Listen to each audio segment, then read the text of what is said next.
షావుకారు జానకి మరణం తీరని లోటు అన్న తమిళ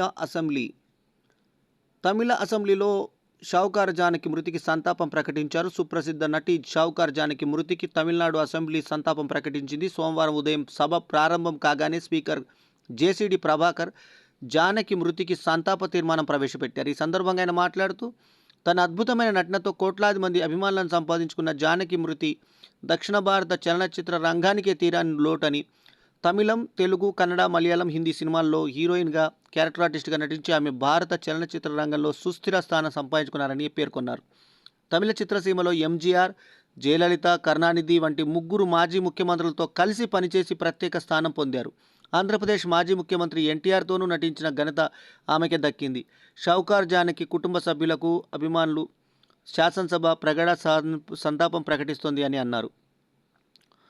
అనంతరం షావుకారు జానకి మృతికి సూచకంగా స్పీకర్ ప్రభాకర్, ముఖ్యమంత్రి విజయ్, మంత్రులు, ఎమ్మెల్యేలంతా లేచి నిల్చుని 2 నిమిషాల పాటు మౌనం పాటించారు. షావుకారు జానకి అమర్ రహే.